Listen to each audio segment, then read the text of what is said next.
जब किसान गेहूं बेचता है तो उसे करीब 20 रुपए प्रति किलो के हिसाब से पैसे मिलते हैं, लेकिन वही थोक बाजार में जाके 30 रुपए हो जाता है। और वहीं जब डिपार्टमेंट स्टोर पे उसका आटा बन जाता है तो वो 60 रुपए तक पहुंच जाता है। ऐसी बाजरा के साथ है, 17 रुपए में किसान के पास जाता है, 80 रुपए में डिपार्टमेंट स्टोर पे पहुंच जाता है। ज्वार, जौ, इन सबके साथ वही रेट है। अगर थोक बाजार के अंदर जो बिचौलिए उनसे पैसा लेते हैं, कमीशन लेते हैं, वो खत्म हो जाए तो आप नहीं मानते कि इसका फायदा किसान को होगा, आप मानते हैं कि इसका फायदा व्यापारियों को होगा? इसको सिंपल भाषा में समझाओ ना। किसान आज सरकारी मंडी में जाता है, सरकारी मंडी में जाके अपना माल बेचता है। हरियाणा में और पंजाब में सरकारी मंडी में इस टाइम कनक की एमएसपी 1850 है। बिहार में मंडी नहीं है। बिहार में उन्होंने मंडी पहले ही खत्म कर दी थी। बिहार में मंडी नहीं है तो वहां का किसान 800 रुपए पे अपनी कनक बेच रहा है।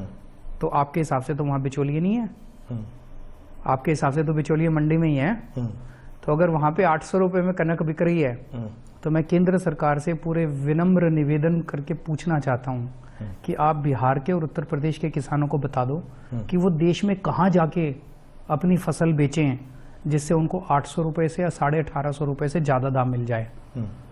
जहां जहां मंडी नहीं है वहां वहां किसान का शोषण हो रहा है।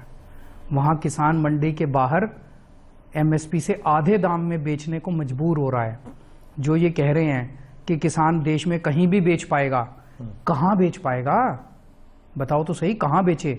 मंडी के बाहर कौन सी जगह है पूरे देश के अंदर जहां पे 1850 रुपए में ज्यादा मिल रहा है?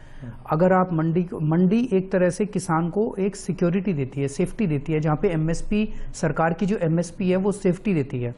अगर सरकार ने अपनी एमएसपी विड्रॉ कर ली, किसान तो खत्म हो जाएगा।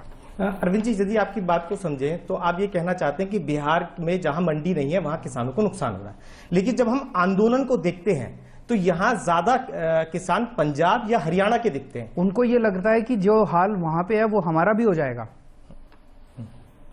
लेकिन वहां पे ऑलरेडी है। ये तो विरोध का अच्छा मौका है ना कि अगर बिहार के भी किसान खड़े हो जाएं, यूपी के ऑलरेडी खड़े नुकसान हो रहा है। आप इस बात पे मत जाइए कि कितने किसान देश भर से सिंगू बॉर्डर पहुंचे। हरियाणा और पंजाब पास था इसलिए ज्यादा लोग आ गए, उत्तर प्रदेश पास था इसलिए वहां से ज्यादा लोग आ गए। जो खबरें आ रही हैं वो ये है कि जिले जिले के अंदर देश भर में किसान जो है वो सड़कों के ऊपर उतरे हुए हैं। कई सबकी इतनी वो नहीं है कि दिल्ली पहुंच सकें, लेकिन पूरे देश के अंदर भाई अगर बिहार का, उत्तर प्रदेश का किसान भी देख तो रहा है कि अगर ये आंदोलन सक्सेसफुल हो गया तो हमें भी एमएसपी मिलनी चालू हो जाएगी। फायदा तो बिहार वाले को भी होगा, तमिलनाडु वाले को भी होगा, कर्नाटक वाले को भी होगा कि 23 की 23 फसलें अगर एमएसपी के ऊपर उठनी चालू हो गई तो सबको फायदा होगा। तो सब इसके साथ हैं, पहुंच नहीं पा रहे अलग अलग कारणों की वजह से। अरविंद जी, लेकिन सरकार जिस तरीके से बातचीत कर रही है, आज 10वें दौर की बातचीत होनी है सरकार के बीच में, सरकार तो किसानों को एक खिला ऑफर दे ही रही है कि वो एक एक बिंदु पर कानून के बात करने के लिए तैयार है। अगर उनमें कोई भी दिक्कत है जो किसानों को लगती है, क्योंकि हम तो शुरू से ही जय जवान जय किसान के साथ चले, अगर उसमें कोई भी दिक्कत लगती है तो सरकार तो उन्हें हटाने के लिए तैयार है। फिर बिल खत्म करने की बात पर ही अगर उस बिल के अंदर सारी का प्रावधान जितने हैं वो गड़बड़ हैं तो बिल में बचा क्या? सरकार का खुद का मैंने सुना था, स्टेटमेंट आया था कि जी ये मिठाई का डब्बा है, इसको हमने खाली कर दिया, अब आप अपनी मिठाई डाल दो। तो सरकार डिब्बे से क्यों चिपकी पड़ी है? डिब्बा भी उठा के फेंक दो, नया डिब्बा ले आएंगे। यही कह रही है सरकार भाई, वो कह रही है सारे प्रावधान हटा दो किसान, और फिर तो बिल में बचेगा क्या? वही किसान कह रहे हैं जब बिल में कुछ बचा ही नहीं तो बिल से चिपके क्यों हुए हो? किसान ये कह रहे हैं कि तीनों कानून खत्म करो और एमएसपी का बिल लाओ।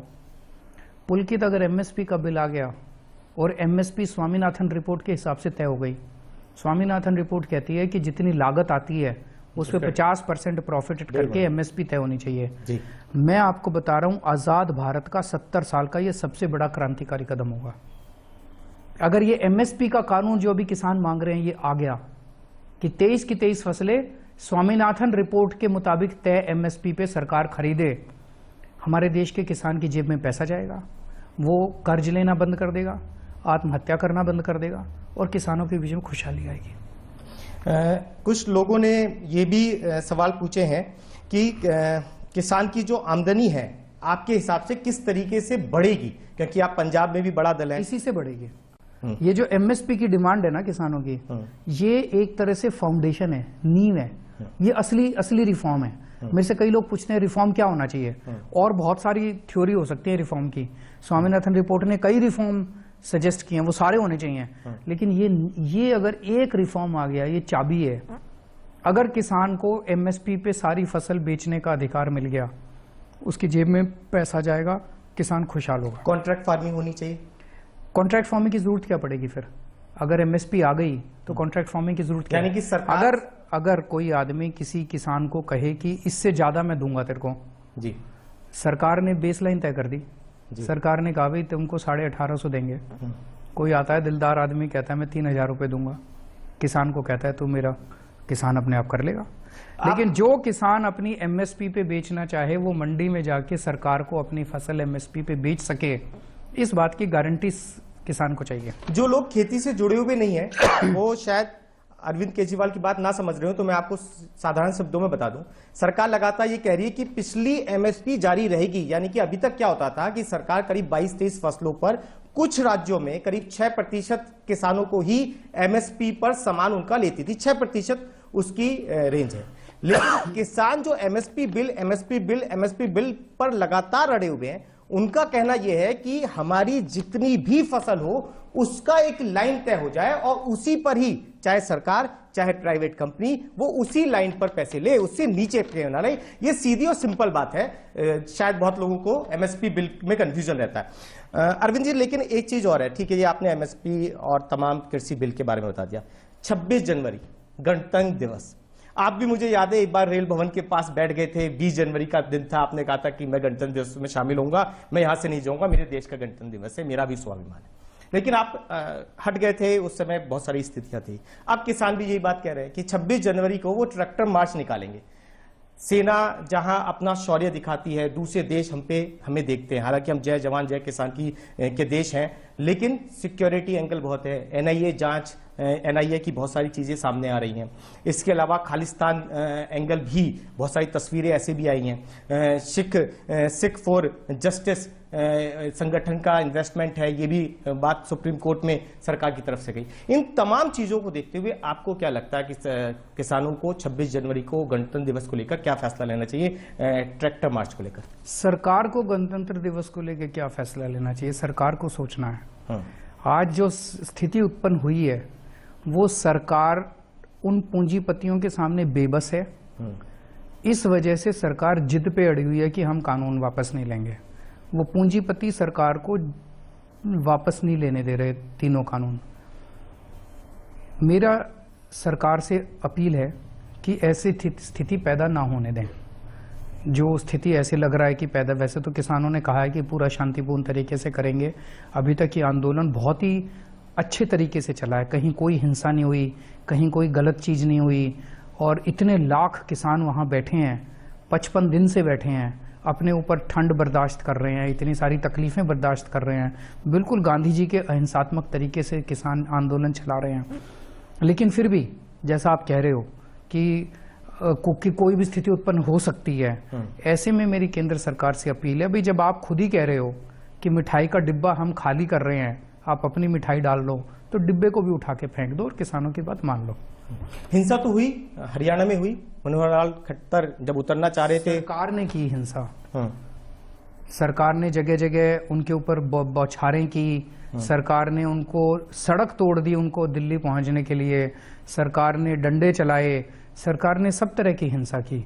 लेकिन जो किसान बॉर्डर पे बैठे हुए हैं, उन लोगों ने बड़े शांतिपूर्वक तरीके से अभी बर्ताव किया है। लेकिन तस्वीर तो वो भी अच्छी नहीं थी ना अरविंद जी, जहां एक मुख्यमंत्री बातचीत के लिए जा रहे हैं, उनका हेलीपैड उखाड़ देना, उन्हें उतरने ना देना, उन्हें वापस लौटना, तो तस्वीरें तो वो भी दुख पहुंचाती। इस तरह की स्थिति उत्पन्न नहीं होने देनी चाहिए।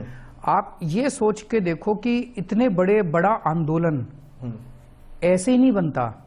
इतना बड़ा आंदोलन बनता है जब मांग और उसका कॉज जस्टिफाई होता है, मतलब सही होता है। जब जनता को, सारे देश में जनता को लगता है हाँ ये किसान बात तो सही कह रहे हैं यार, इनके साथ हो तो ज्यादती रही है यार, तब फिर आदमी अपने घर से निकलता है। अन्ना आंदोलन जब हुआ था, अन्ना आंदोलन इतना बड़ा क्यों बना? क्योंकि अन्ना जी जो कह रहे थे वो लोगों के दिल को छू रहा था। अन्ना जी कह रहे थे भ्रष्टाचार बहुत हो गया, आप भ्रष्टाचार के खिलाफ कानून बनाओ। हर आदमी को दिल को छुआ। अगर अन्ना जी उस टाइम कोई ऐसी डिमांड करते जो कि लोगों को लगता है यार बड़े गलत बात है ये, तो लोग आते ही नहीं। अब किसान जो मांग कर रहे हैं वो सबको छू रही है, सबके सब उसके साथ हैं। तो जब सारा देश उसके साथ है तो हम तो जनतंत्र में रहते हैं ना। जनता की बात ही अगर सरकार नहीं सुनेगी तो फिर सरकार जनता की कैसे हुई, फिर जनतंत्र कैसा हुआ? अरविंद, आप इस आंदोलन को अपने आंदोलन से कैसे जोड़ते हैं? क्योंकि बहुत सारी चीजें बीच में आई। आपका आंदोलन भी मैंने कवर किया है, उसमें भी बहुत सारी चीजें आती थी कि कोई हिंसा ना हो जाए, ऐसे लोग आ गए आंदोलन में, बहुत सारी चीजें आती थी। उस आंदोलन से किसान आंदोलन को भी आप जोड़ते हैं क्या कि कुछ सिमिलरिटी? हर आंदोलन अलग होता है, हर आंदोलन के मुद्दे अलग होते हैं, हर आंदोलन का तरीका अलग होता है। बस एक चीज होती है कि जब आंदोलन बहुत बड़ा बनता है तो इसका मतलब उसकी जो मांग है और उसका जो कॉज है उससे सब लोग वाकिफ होते हैं, कि सब लोग एसोसिएट करते हैं उस कॉज से। एक आंदोलन संपूर्ण क्रांति का जयप्रकाश नारायण जी ने किया था, पूरा देश जुड़ा था, वो एक अलग आंदोलन था। एक अन्ना जी ने किया, अन्ना जी के आंदोलन में भ्रष्टाचार के खिलाफ था, आज़ाद भारत का सबसे बड़ा आंदोलन, अन्ना जी उसके लीडर थे। एक अब है आंदोलन किसानों का, मैं समझता हूँ आज़ाद भारत का किसानों का सबसे बड़ा आंदोलन अभी चल रहा है। इसमें कोई नेतृत्व नहीं है, इसमें कई सारे किसान गुट हैं, जत्थेबंदियां हैं, जिनके लीडर जो हैं वो एक जॉइंट लीडरशिप दे रहे हैं। इसमें पंजाब के किसानों ने इसकी एक तरह से अगुवाई की है, आवाज़ उठाई है, पूरा देश जुड़ता जा रहा है इसके साथ। तो हर आंदोलन अलग होता है, मांग अलग होती है। लेकिन एक चीज़ और है, ये आंदोलन अभी केवल किसानों का नहीं है। मैं आपके सारे दर्शकों को ये बता दूं कि आपका भी है, क्योंकि इन कानूनों के अंदर लिखा है कि हर साल अगर महंगाई डबल हो जाएगी तो उसको ठीक माना जाएगा, उतना अलाउ है। इस आंदोलन के अंदर लिखा है कि अगर चीज़ों के दाम डबल हो गए तो वो अलाउ कर दिए गए हैं। तो इसका मतलब आज अगर आपको बाजार में 10 रुपये किलो गेहूं मिल रही है तो 4 साल बाद वो 160 रुपये मिलेगी। 160 रुपये किलो गेहूं खरीद सकते हो आप।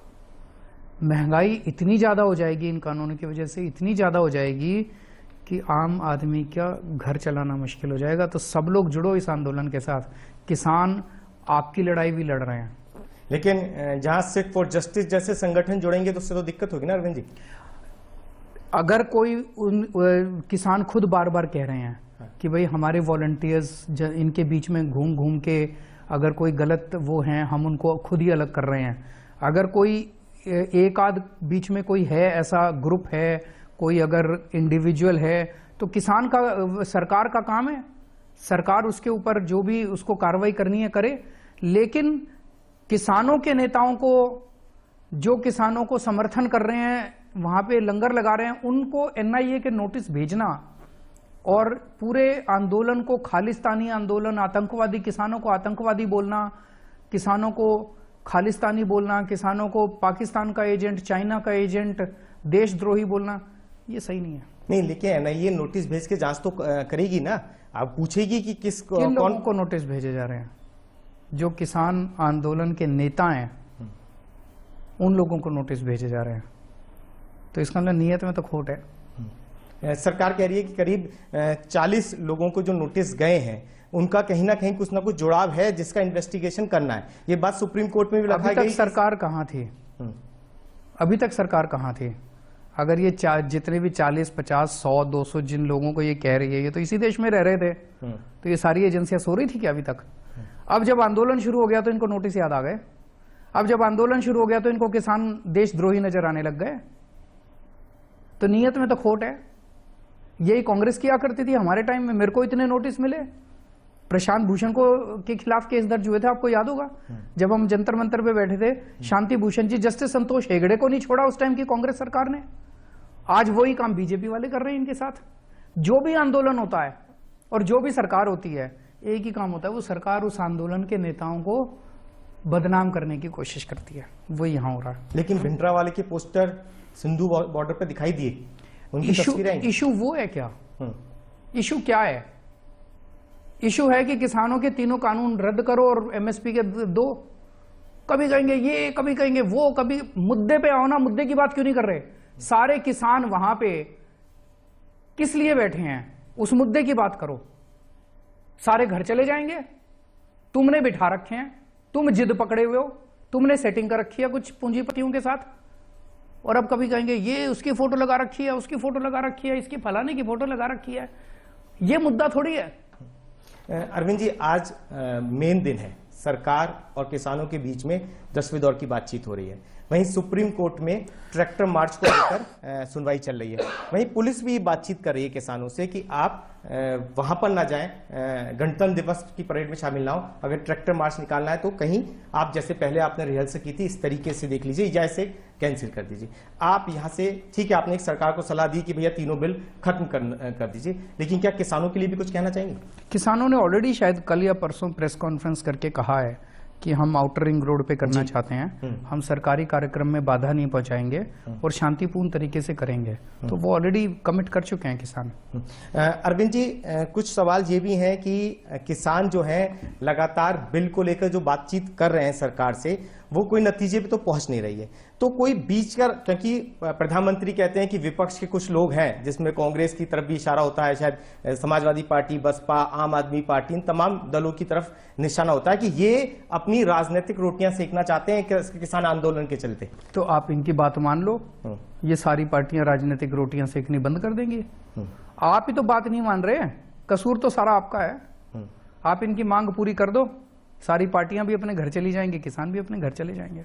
आप किसानों के बीच में गए थे सेवादार बन के, आपने कहा कि मैं सेवादार बन के आया हूं, पंजाब के चुनाव भी पास में हैं, तो क्या कुछ लोग इसे आपकी पॉलिटिक्स से भी जोड़कर देख रहे हैं कि आप जब सिंघू बॉर्डर गए तो वहां पॉलिटिक्स आपकी ये है कि आप पंजाब में मुख्य विपक्षी दल है, अपने आप को पंजाब में मजबूत कर रहे हैं, ये आरोप लगते हैं आप पे, सोशल मीडिया में लोग सवाल उठाते हैं। तो सबको अच्छी राजनीति करनी चाहिए, ये तो अच्छी चीज है ना। सेवा करने गया था, भड़काने तो नहीं गया, मारने तो नहीं गया, पीटने तो नहीं गया, रोटी खिलाने गया था। उनके टॉयलेट जाके देखे, टॉयलेट साफ हैं, उनका पानी देखा, पानी का इंतजाम है। अच्छी राजनीति है, ये तो सबको करनी चाहिए। मैं तो सारी पार्टियों को बोलता हूँ, मैंने अपने सारे विधायकों को बोला है, मैंने सारे वॉलंटियर्स को, मैंने कहा सारे जाओ वहाँ पे, सेवा करो, खाना बांटो, उनकी सेवा करो, जो चाहिए उनको वो दो, लेकिन वहाँ पार्टी का नाम मत लेना। किस पार्टी से आए हो, आम आदमी पार्टी का, केजरीवाल, नाम मत लेना। सेवादार इंसान बन के का। और ये अपील मैं सारी पार्टियों से करता हूँ, सारी पार्टियां अपने लोगों को भेजें, राजनीति करने के लिए नहीं, पूरी जिंदगी पड़ी है राजनीति करने के लिए, सेवादार बन के काम करो। चलिए, बात राजनीति की हो रही है तो एक सवाल ये भी बनता है कि अब अरविंद केजरीवाल और आम आदमी पार्टी अपने विस्तार में भी लगी हुई है। यूपी की बात कर रहे हैं, उत्तराखंड की बात कर रहे हैं, हरियाणा भी लिस्ट में है और पंजाब में पहले चुनाव लड़ भी चुके हैं। तो अभी आप यूपी जा रहे हैं, आपके शिक्षा मंत्री वहां गए और आपके एक विधायक भी वहां पर गए, तो ये जो कोशिश है दोबारा से दिल्ली से बाहर निकलने की, ये क्या है? मैं आज किसानों की बात करूंगा, क्योंकि इस टाइम ये जो आंदोलन चल रहा है, इस आंदोलन की सफलता इस देश के लिए, इस देश का बिल्कुल स्वरूप बदल सकती है। जैसा मैंने कहा, सबसे ज्यादा उम्मीद मुझे इस एमएसपी वाले कानून से है। अगर ये एमएसपी वाला कानून आ गया, हमारे देश के किसान की दशा बदल सकती है। बिल्कुल देश का किसान, करोड़ों किसान हमारे देश के खुशहाल हो सकते हैं। राजनीति की बातें आप मेरे से 1 महीना बाद दोबारा इंटरव्यू लेने आना, उसमें सारी राजनीति की बातें करेंगे, क्योंकि राजनीति करने के लिए जिंदगी पड़ेगी। जब आप यूपी की बात करते हैं तो यूपी का किसान भी तो आपको सुनना चाहता होगा ना। किसानों की बात करो ना फिर। हाँ, इसलिए मैंने पूछा कि आप जब यूपी जाएंगे, मोटे मोटे तौर पे जब से दिल्ली के अंदर पिछले 5 साल का जो काम हुआ है, स्कूल अच्छे हो गए, अस्पताल अच्छे हो गए, ये तो आप सब लोगों के सर्वे बताते हैं। अभी एक बहुत बड़ी कंपनी है, उसने सर्वे किया, BCG, Boston consulting group, Delhi के स्कूलों का, मतलब पेरेंट्स इतने खुश हैं, लोग इतने खुश हैं। 5 साल में प्राइवेट स्कूलों की फीस नहीं बढ़ने दी हम लोगों ने। दिल्ली में बिजली 24 घंटे आने लगी, पहले 7-7, 8-8 घंटे के पावर कट लगते थे, 24 घंटे बिजली आती है और 70% दिल्ली के जीरो बिजली के बिल आते हैं। ये 7वें 8वें चमत्कार की तरह है दुनिया का कि जीरो बिजली का बिल और 24 घंटे बिजली, कहीं दुनिया में नहीं हुआ आज तक।